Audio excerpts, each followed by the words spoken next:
بسم اللہ الرحمن الرحیم۔ السلام علیکم ناظرین، میں ہوں عرفان ہاشمی اور آپ کو پروگرام میں خوش آمدید کہتا ہوں۔ اور اسلام آباد سے ہمارے ساتھ موجود ہیں ابراہیم راج صاحب۔ راج صاحب السلام علیکم۔ وعلیکم السلام۔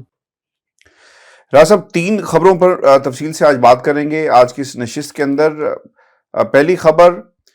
غیر معمولی فارمیشن کمانڈرز کا اجلاس ہوا، ایک کانفرنس منعقد ہوئی اور جو تحریری اعلامیہ جاری کیا گیا اس کے 5 نکات کیا ہیں، اور اس پر عمران خان صاحب کا جواب بھی آیا۔ اس کی کہانی شیئر کریں گے کیونکہ پاکستان کے میڈیا نے اسے مکمل طور پر جو ہے وہ سینسر کر دیا ہے۔ اور پھر خان صاحب کی اسلام آباد میں پیشی کے حوالے سے بھی خبر ہے، اور پھر جہانگیر ترین صاحب کا جہاز جو ہے بالآخر لینڈ کر گیا، اور پاکستان تحریک انصاف کے بڑے بڑے جو سرورٹس تھے انہوں نے شمولیت اختیار کر لی ایک نئی جماعت میں۔ یہ نئی جماعت ہے کیا فارمولہ طے پایا اور کیا ہونے جا رہا ہے یہ بھی ہم بتائیں گے۔ اور انتہائی اہم نقطہ جو راج صاحب اس میں ہوگا وہ نشستیں کیسے حاصل کریں گے اور ووٹ بینک کا کیا بنے گا۔ اور پھر شاہ محمود قریشی صاحب کی ملاقات ہوئی عمران خان صاحب سے، کیا پیغام ملا، کیا کہا، یہ بھی اپنے سننے والوں کے ساتھ ہم شیئر کریں گے۔ لیکن راج صاحب، جو فارمیشن کمانڈرز کانفرنس ہے اس میں کیا کہا گیا؟ جو اعلامیہ جاری ہوا اس کے مطابق وقت آ گیا کہ 9 مئی کے منصوبہ سازوں کے خلاف قانون کی گرفت مضبوط کی جائے، یہ فیصلہ کیا گیا ہے فارمیشن کمانڈر کانفرنس کے اندر۔ اور یہ بھی کہا گیا کہ فورم نے شہداء کی عظیم قربانیوں کو زبردست خراج تحسین پیش کیا ہے، اور کہا کہ ریاست پاکستان اور مسلح افواج شہداء اور ان کے اہل خانہ کو ہمیشہ عزت و احترام کے ساتھ رکھیں گے۔ پاک فوج علاقائی سالمیت کے تحفظ کی اپنی قومی ذمہ داریوں کو پورا کرنے کا تہیہ کیے ہوئے ہے۔ فورم نے 9 مئی کے یوم سیاہ کے واقعات کی سخت ترین الفاظ میں مذمت کرتے ہوئے اپنے اس پختہ عزم کا اعادہ کیا کہ شہداء کی یادگاروں، جناح ہاؤس اور فوجی تنصیبات پر حملہ کرنے والوں کو پاکستان آرمی ایکٹ اور آفیشل سیکرٹ ایکٹ کے تحت یقینی طور پر جلد از جلد انصاف کے کٹہرے میں لایا جائے گا۔ آرمی چیف نے یہ بھی کہا کہ ناقابل تردید شواہد کو نہ جھٹلایا اور نہ ہی بگاڑا جا سکتا ہے۔ بگاڑ پیدا کرنے کی تمام تر کوششیں اور فرضی انسانی حقوق کی خلاف ورزیوں کے پیچھے پناہ لینے کی تمام تر کوششیں بے سود ہیں۔ قوم کے بھرپور تعاون سے تمام تر ناپاک عزائم کو ناکام بنایا جائے گا۔ ملک دشمن عناصر ان کے حامی پروپیگنڈے سے معاشرتی تفرقہ پیدا کرنے کی بھرپور کوشش کر رہے ہیں۔ ملک دشمن عناصر ان کے حامی پروپیگنڈے کے ذریعے انتشار پیدا کرنے کی بھرپور کوشش کر رہے ہیں۔ پاکستان کی عوام اور مسلح افواج کا آپس میں گہرا تعلق ہے جو قومی سلامتی میں مرکزی حیثیت رکھتا ہے۔ 25 مئی کی تقریبات میں عوام کی بھرپور شرکت افواج پاکستان اور عوام میں گہرے تعلق کی واضح عکاسی کرتی ہے۔ انسانی حقوق کی خلاف ورزیوں اور سیاسی سرگرمیوں کو روکنے کی بے بنیاد الزامات کا مقصد عوام کو گمراہ کرنا ہے۔ اس کا مقصد مسلح افواج کو بدنام کر کے مذموم سیاسی مفادات کا حصول ہے۔ ریاست اور ریاستی اداروں کے خلاف نفرت پروان چڑھانے والوں اور ملک میں افراتفری پھیلانے والوں کے خلاف گھیرا تنگ کرنے کی ضرورت پر زور دیا اور عزم کا اظہار کیا کہ وقت آ گیا کہ منصوبہ سازوں اور ماسٹر مائنڈز کے خلاف قانون کی گرفت کے مطابق جو ہے مضبوط ان کے خلاف کی جائے۔ آئی ایس پی آر کے فورم نے یہ فیصلہ بھی کیا کہ کسی بھی سرماہی میں رکاوٹ کھڑی کرنے اور دشمن قوتوں کے مذموم عزائم کو حتمی شکل دینے کی کوششوں سے آنی ہاتھوں سے نپٹا جائے گا۔ راج صاحب، خان صاحب کا اس پہ جواب بھی آیا ہے اور انہوں نے جواب بھی دیا، حقیقی آزادی کی جدوجہد سے کسی صورت دستبردار نہیں ہوں گا، جیل جانے کے لیے تیار ہوں مگر طاقت کے آگے نہیں جھکوں گا۔ میرا اپنی قوم کو بھی یہی پیغام ہے کہ ظلم کے خلاف ڈٹ جائیں، میں آخری سانس تک ظلم کے اس نظام کا مقابلہ کروں گا۔ اور پھر کوئٹہ میں جو کچھ ہوا اس کا بھی انہوں نے حوالہ دیا۔ رائے صاحب، خان صاحب کا جواب آ گیا، آپ کیا سمجھتے ہیں کہ ہم اب پاکستان تحریک انصاف کے خلاف جو کچھ ہو رہا ہے، جن شرپسند عناصر نے سب کچھ کیا، آج خیر وہ بھی پکڑے گئے، اور لیکن یہ اس کا اثر اب پوری تحریک انصاف پر پڑے گا؟ آپ کو لگتا ہے کہ خان صاحب کی اب گرفتاری اور پھر پاکستان تحریک انصاف کو کالعدم قرار دے دیا جائے گا اور اس جماعت کو آئندہ انتخابات سے دور رکھنے کے لیے اب ہر ہتھ کنڈا اور ہر کام جو ہے وہ کیا جائے گا؟ دیکھیں ہاشمی صاحب، اس میں پہلے تو کوئٹہ والا واقعہ بڑا حساس ہے، کیونکہ جس کیس کا حوالہ دیا جا رہا ہے کہ عمران خان صاحب کے خلاف یہ کیس بنایا گیا تھا. اس کیس کی پیروی کرنے والے جو وکیل ہیں ان کو قتل کر دیا گیا, 15 ان کو گولیاں لگی, 9mm پسٹل سے ان کو نشانہ بنایا گیا. اب وہاں پر ان کے اہل خانہ یہ کہہ رہے ہیں کہ یہ ایک ذاتی دشمنی تھی, اور عمران خان صاحب کے خلاف یہ جو کیس تھا یہ اس بنیاد پر بنایا گیا تھا, یعنی یہ نام نہاد کیس کہ عمران خان صاحب نے قومی اسمبلی کو کیوں تحلیل کر دیا, اور عمران خان صاحب نے قومی اسمبلی کی تحلیل کر کے آپ یہ کہہ لیں کہ اس وجہ سے ان کے اوپر آرٹیکل 6 لگایا جائے کیونکہ انہوں نے کوئی آئین کی خلاف ورزی کر دی. حالانکہ عمران خان صاحب نے قومی اسمبلی تحلیل کی تھی ڈپٹی اسپیکر قاسم سوری کی رولنگ پر, اور اس کے بعد سپریم کورٹ کا اس کے اوپر ایک فیصلہ آ گیا تھا. سپریم کورٹ کا فیصلہ یہ تھا کہ ڈپٹی اسپیکر کی جو رولنگ ہے یہ کالعدم قرار دی جاتی ہے. اس کا مطلب ہے کہ وہ کیس ختم ہو گیا تھا.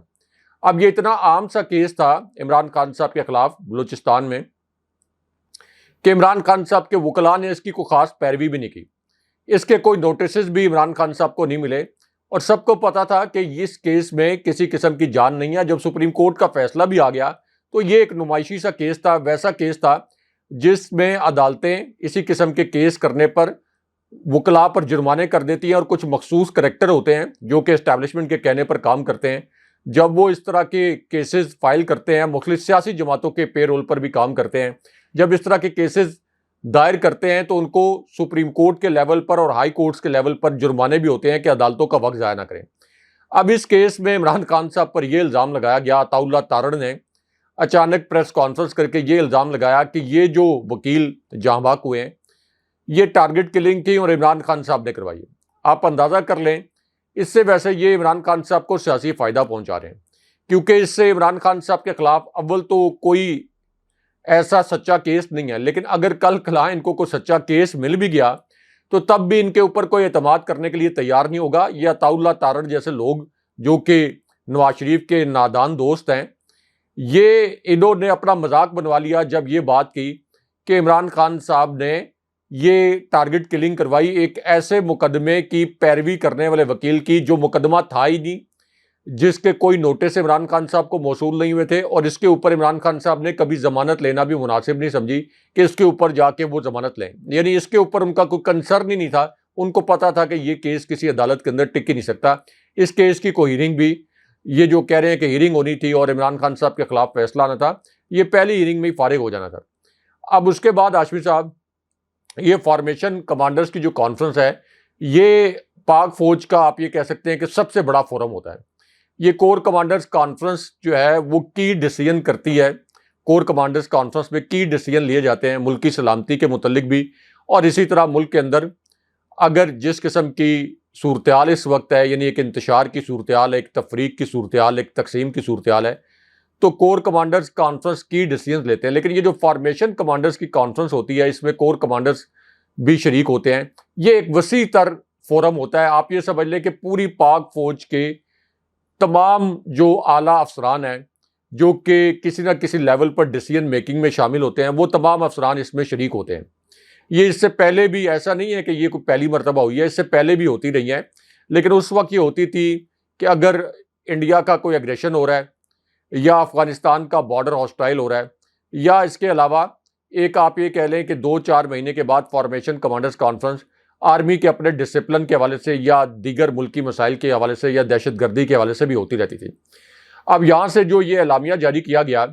جس میں یہ کہا گیا کہ فوج کے خلاف سازش کرنے والوں کو کسی صورت معاف نہیں کیا جائے گا اور ان کو قانون کے کٹہرے میں لایا جائے گا. اچھا, جب میں نے یہ اعلامیہ دیکھا اور پڑھا تو پہلی مرتبہ تو مجھے یہ لگا کہ یہ نواز شریف کو اور مریم نواز کو اس کے اندر ایڈریس کیا گیا ہے اور نواز شریف اور مریم نواز کے متعلق بات کی گئی ہے, کیونکہ نواز شریف اور مریم نواز نے, فضل الرحمان نے اور اسی طرح مولانا عبدالغفور حیدری نے, ان سب نے فوج کے خلاف اتنی زہریلی کیمپین چلائی تھی کہ اس کی پاکستان کی تاریخ میں کوئی مثال نہیں ملتی.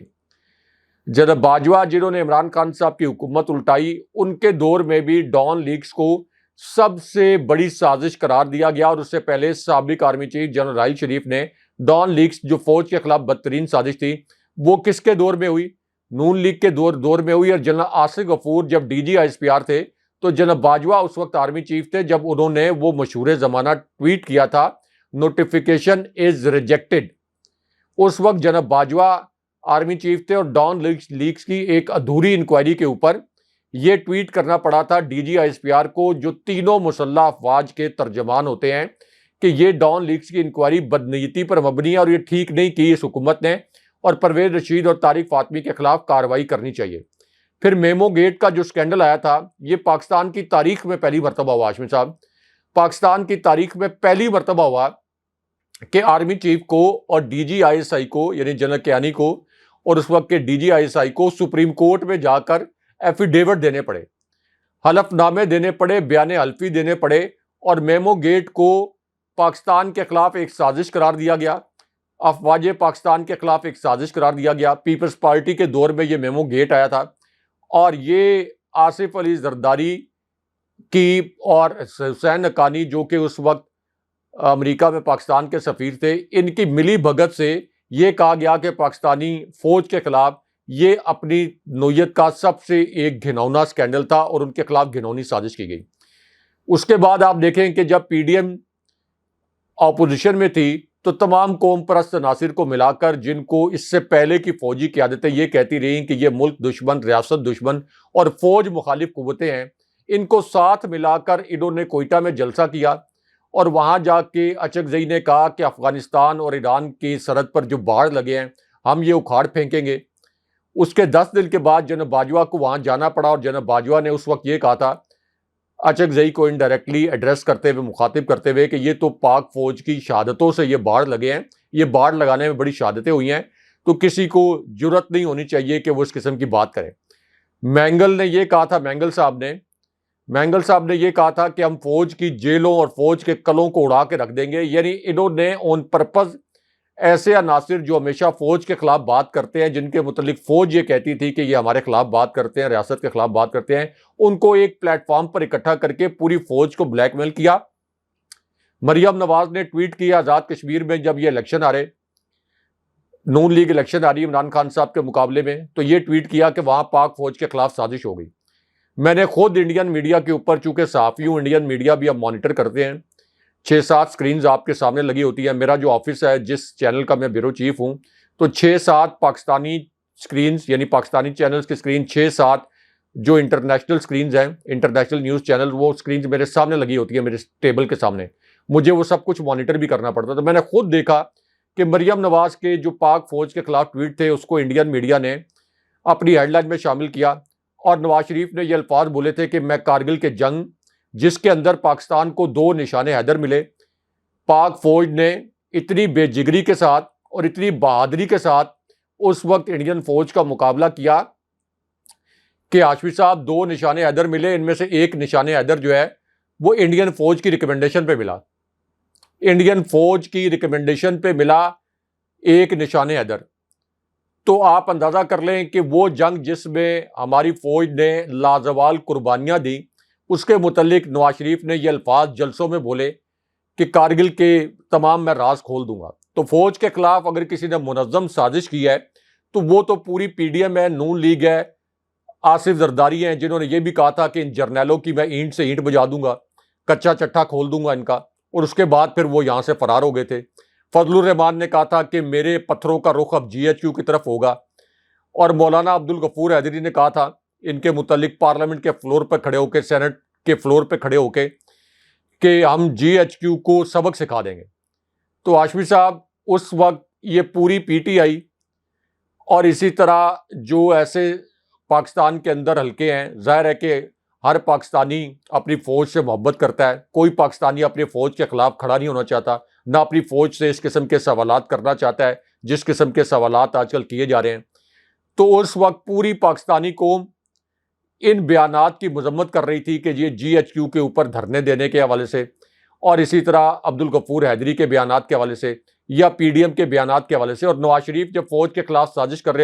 رہے تھے تو یہ قوم اور پی ٹی آئی کے سپورٹرز خاص طور پر فوج کی ڈھال بن گئے تھے، اور عمران خان صاحب بھی فوج کی ڈھال بن گئے تھے، عالمی محاذوں پر وہ فوج کو ڈیفینڈ کرتے رہے۔ تو اس پوری سچویشن میں اب زمینی حقائق کیا ہیں؟ زمینی حقائق تو یہ ہیں کہ اس وقت پاکستان کے سب سے مقبول لیڈر عمران خان صاحب ہیں، 70% سے زائد مقبولیت ان کے پاس ہے۔ تو اگر اب اس پوری سچویشن میں عمران خان صاحب کا جو جوابی بیان آیا جس کو پاکستانی میڈیا نے سنسر کر دیا، اس کو دیکھا جائے تو خان صاحب نے کوئی ایسی بات نہیں کی جس سے فوج کی تضحیک کا پہلو نکلتا ہو یا فوج کو انہوں نے چیلنج کیا ہو۔ عمران خان صاحب نے تو یہ بات کی کہ فوج سے لڑ کر اگر آپ جیت بھی جائیں تو آپ کی ریاست ہار جاتی ہے، کوئی پاکستانی اپنی فوج کے خلاف نہیں لڑ سکتا، نہ اس کو لڑنا چاہیے۔ تو عمران خان صاحب تو فوج کی جو ایک ادارے کے طور پر رسپیکٹ ہونی چاہیے، بار بار یہ ریمائنڈ کرواتے رہتے ہیں اپنے سپورٹرز کو بھی کہ یہ رسپیکٹ ہمیں کرنی ہے۔ لیکن اس وقت ایشو یہ ہاشمی صاحب کہ شہباز شریف اور شریف خاندان کی اور 13 جماعتوں کی سروائیول صرف اس چیز میں کیونکہ 2 ضمنی الیکشن کا یہ نتیجہ دیکھ چکے ہیں، ان کے لیے یہ بڑا حیران کن تھا کیونکہ ضمنی الیکشن کبھی بھی اپوزیشن نہیں جیتتی، ناممکنات میں ہو جاتا ہے ضمنی الیکشن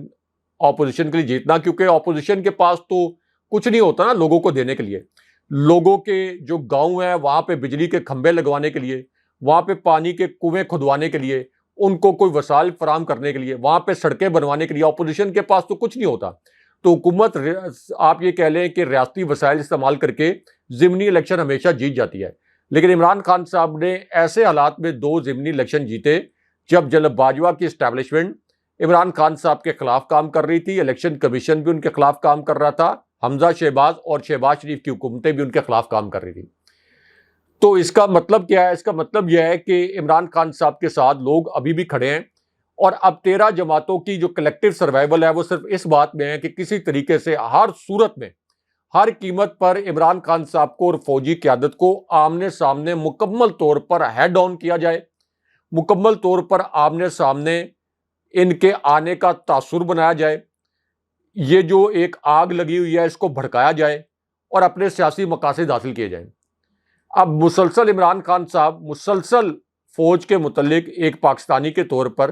مسلسل عمران خان صاحب مثبت خیالات کا اظہار کر رہے ہیں۔ اب ہونا یہ چاہیے کہ چونکہ اس وقت یہ اگر 70% جو جس لیڈر کے پاس سپورٹ ہے، جس کے پیچھے 70% عوام کھڑے ہیں، اس کے خلاف کوئی بھی اقدام ہوگا، کسی بھی لیول پر جو اقدام ہوگا،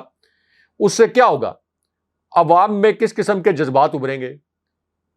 یہ کوئی ایسا افلاطونی سوال تو نہیں ہے نا کہ کسی کے سمجھ میں نہ آ رہا ہو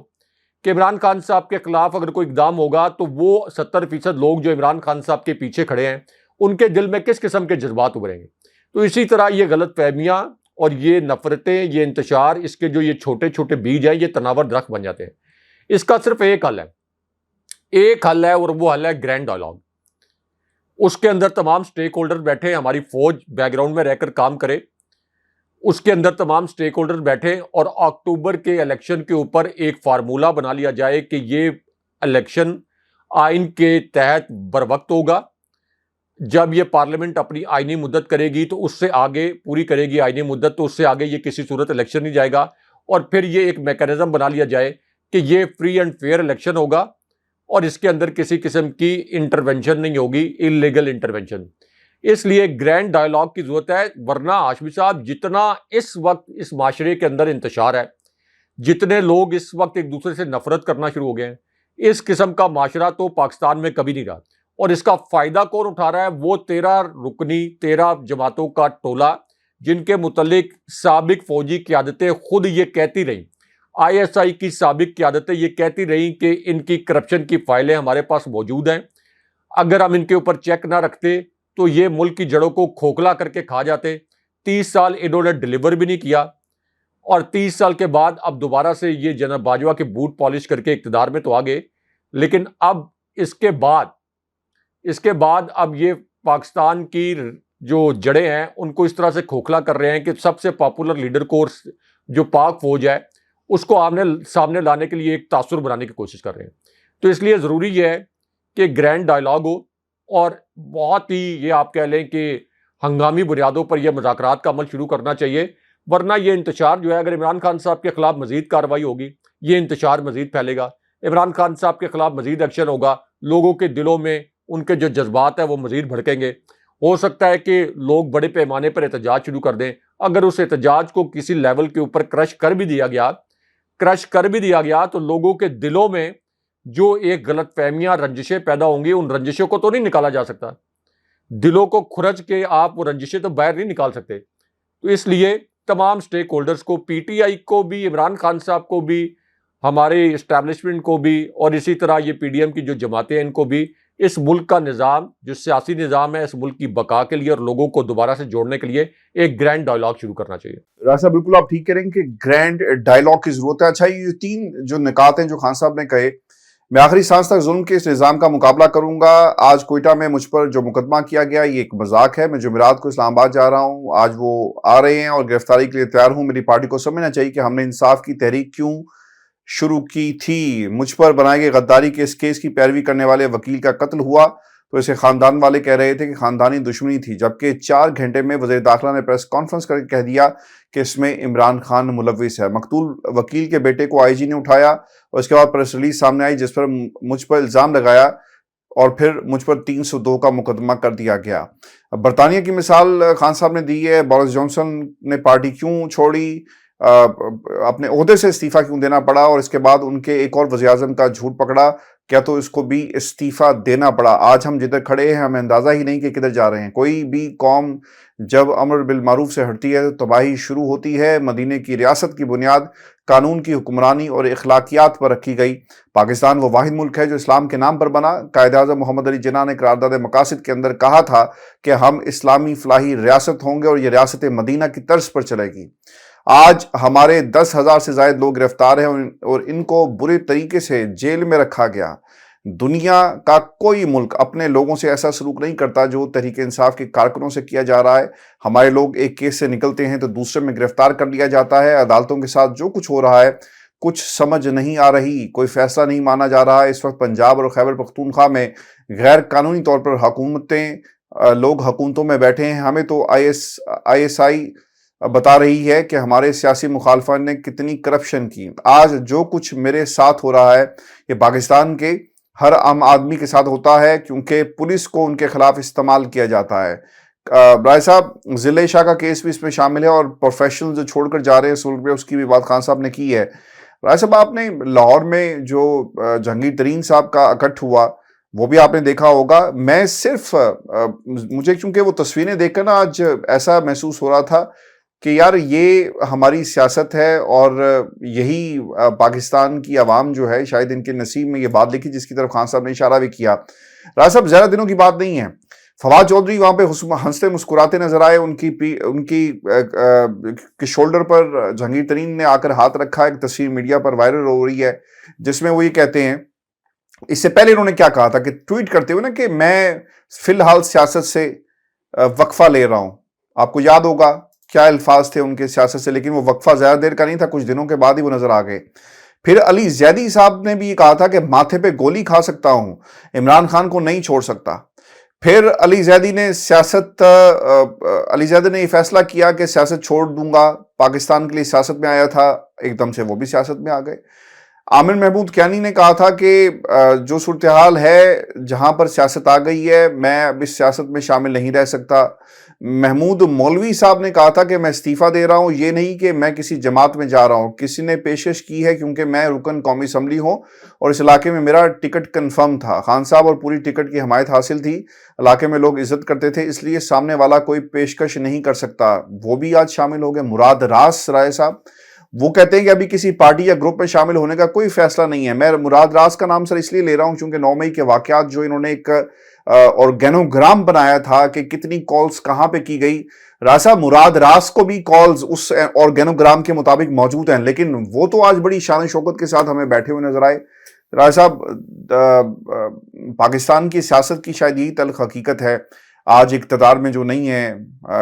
اس کے ساتھ کوئی نہیں چلے گا، کل کو جو اقتدار میں آئیں گے سب لوگ اس کے ساتھ چلیں گے. حافظ صاحب 2 بڑی خبریں ہیں. یہ جو جہانگیر ترین کی ایک گیدرنگ ہوئی ہے، ایک تو یہ کہ 9 مئی کے واقعات یعنی جی ایچ کیو کے اندر جا کے احتجاج کرنا اور کور کمانڈر ہاؤس کے اندر وردیوں کو جلانا یا وردیوں کو چوری کرنا اور کور کمانڈر ہاؤس کے اندر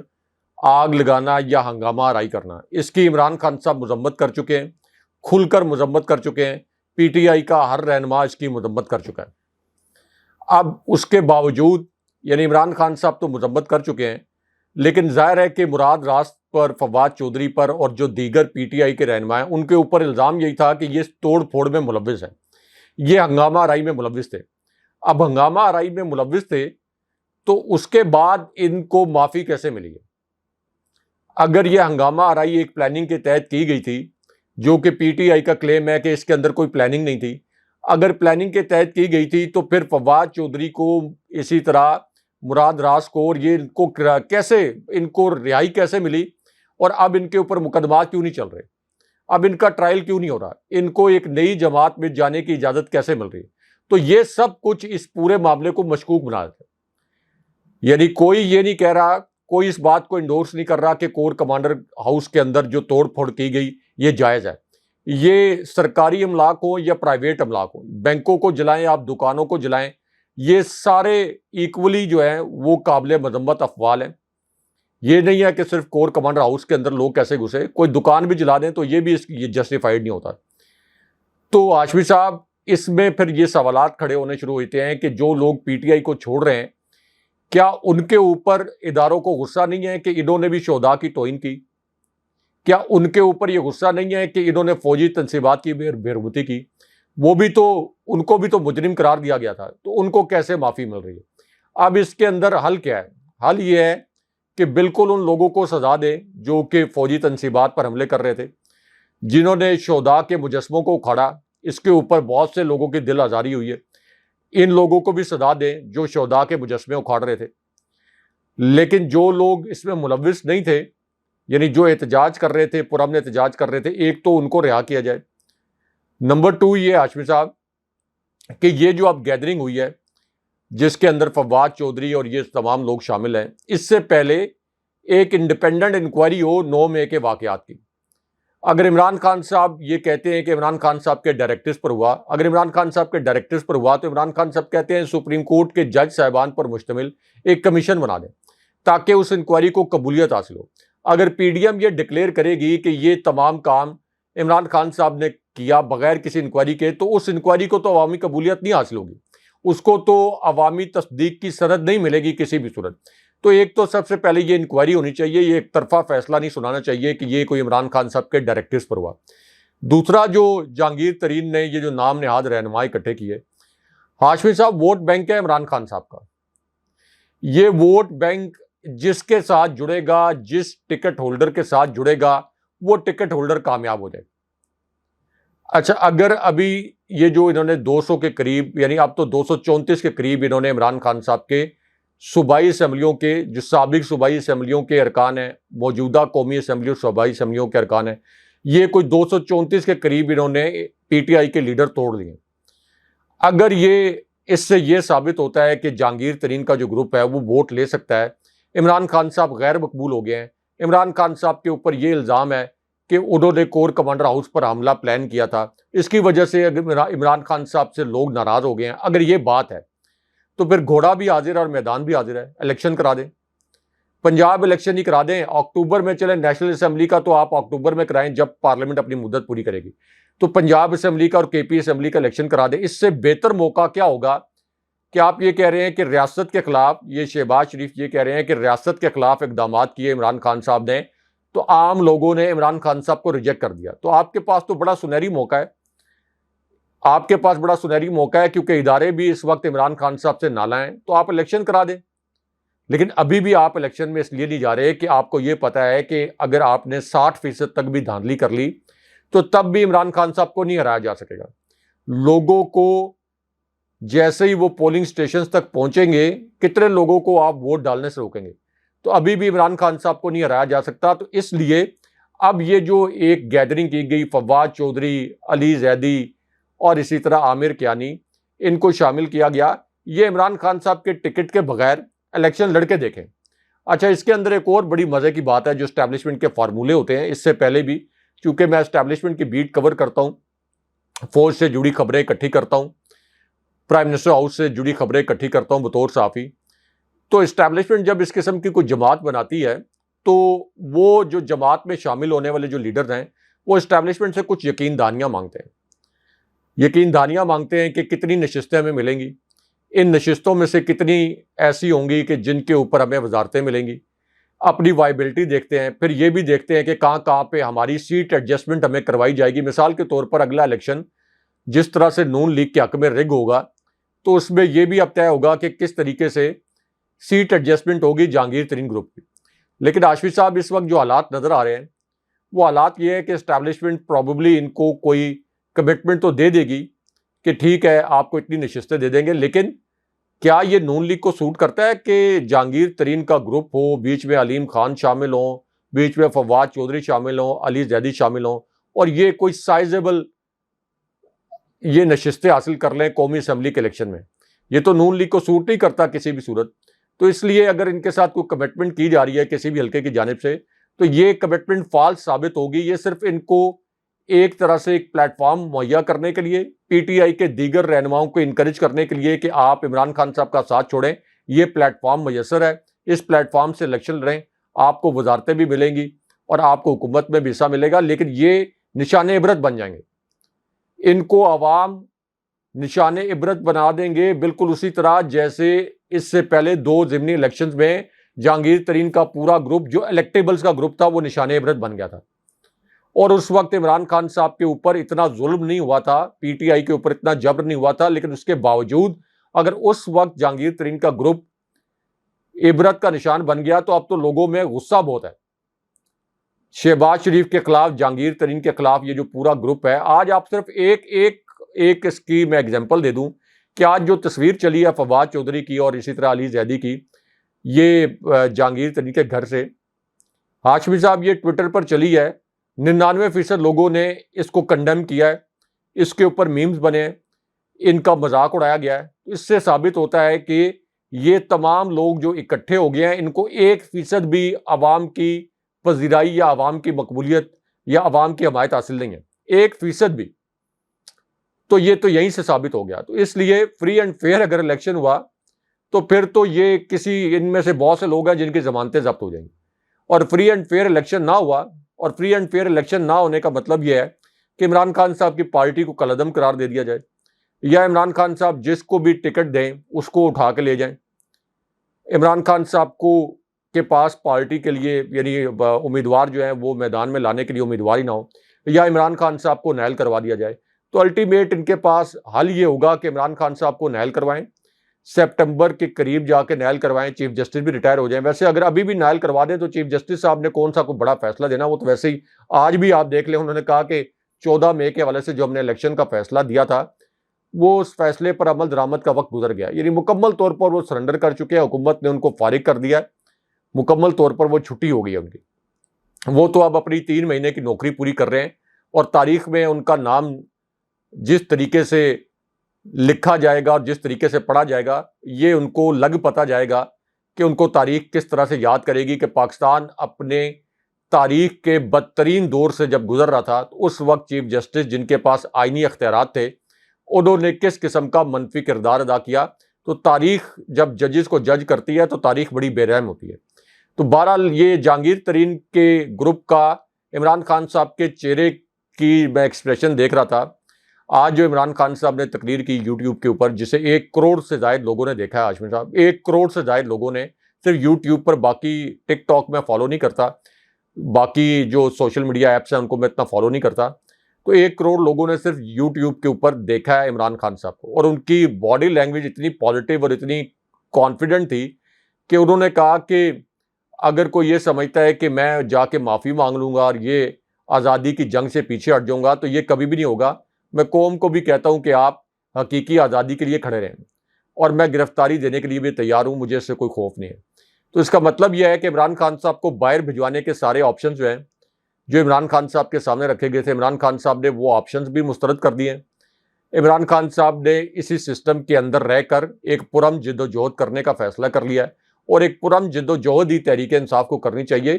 کیونکہ یہ جو مسلح جد و جہد کی جانب حالات جن جماعتوں کو دھکیل دیتے ہیں وہ پھر ان جماعتوں کی حیت تبدیل ہو جاتی ہے. یہ عمران خان صاحب نے بڑا ایک ویلڈ پوائنٹ ریز کیا تھا کہ جب انہوں نے کراچی میں تحریک انصاف کی بنیاد رکھی تو بہت سے لوگوں نے کہا کہ آپ ایم کیو ایم کی طرح اور سنی تنظیم کی طرح اپنا عسکری ونگ بنائیں. لیکن جب آپ کے عسکری ونگ بنتے ہیں تو پھر جماعت کی حیت تبدیل ہو جاتی ہے، اس کی ایکسیپٹنس نہیں رہتی، اس جماعت کے اندر فیملیز اور اس طرح جو 5 صوبوں میں آپ کے 4 یہ جو وفاق کی اکائیاں پھر گلگت بلتستان اور آزاد کشمیر، تو وہاں پہ آپ کی ایکولی ایکسیپٹنس نہیں ہوتی. تو اس وجہ سے مجھے نہیں لگتا کہ یہ جہانگیر ترین کے گروپ سے عمران خان صاحب کو کوئی فرق پڑے گا. بہت شکریہ ایسا ویورز، یہ آج کا ہمارا شو تھا. اپنے کمنٹس ضرور بھیجیے گا، چینل کو سبسکرائب کرنا مت بھولیں. مجھے اور ابراہیم راہل صاحب کو اجازت دیجیے. اللہ نگہبان. اللہ نگہبان.